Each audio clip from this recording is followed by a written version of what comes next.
5 years have passed since my son, 9-year-old Liam, disappeared. It happened on an ordinary summer evening. We lived in a quiet provincial town where children played ball in the yards until late in the evening and adults drank tea on the verandas. But that evening, Liam did not come home. Neither the police nor the volunteers found a trace of him. He disappeared, as if he had vanished. At first, I refused to believe he was gone. Then there was a period of anger, and then apathy. The only thing that kept me awake was my job, night shifts at the factory.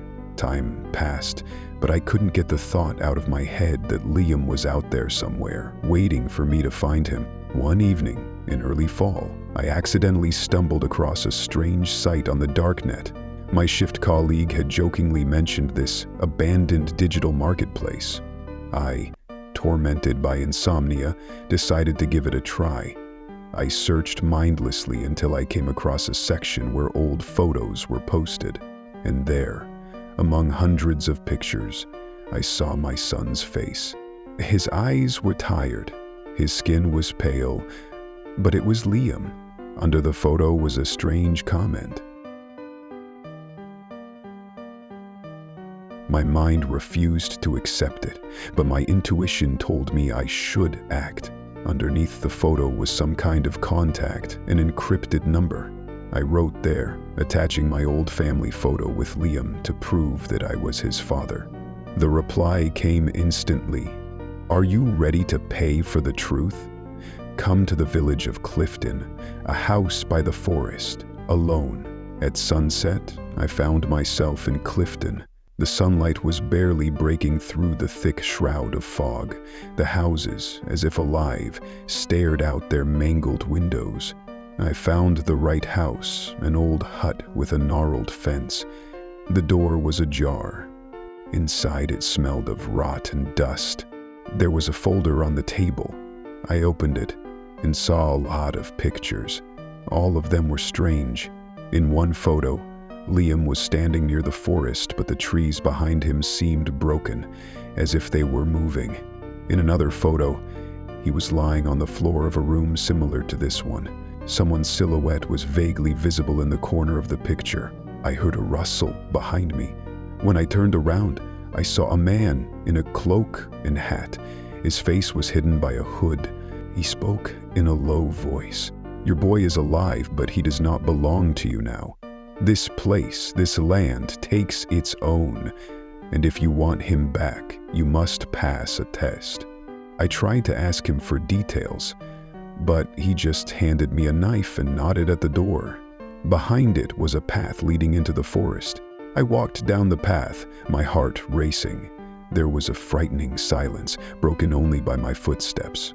Soon I came to a clearing, where I saw a circle of stones. In its center stood Liam.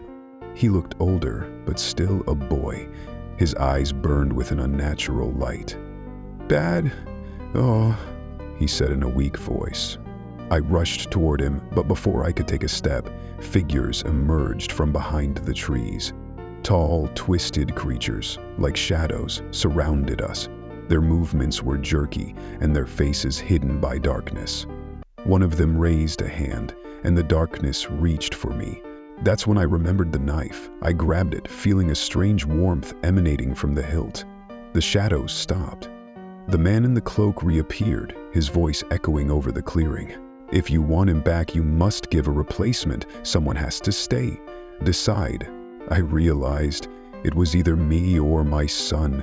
Liam looked at me, his eyes full of terror. I took a step forward, raised the knife, but something prevented me. It wasn't me who struck the blow. I turned around. It was Liam. His hands were shaking. The knife fell to the ground. He fell to his knees, and I, standing over him, couldn't believe my eyes. The shadows began to move. They filled the entire clearing, whirling us around in a mad whirlwind. When it stopped, I was alone. At dawn, I made my way out of the woods. I found my way to my car without remembering how. Liam was gone. In my pocket, I found a photograph. It showed me standing with my son, but it wasn't the Liam I knew. His eyes shone with the same unnatural light as they had in the clearing. On the back of the photo was written, "I've been afraid to sleep ever since. Every night I hear rustling in the house, and sometimes I think there is a figure standing outside the window, deep in the garden. It looks at me, silent. I know it's Liam. But it's no longer my son.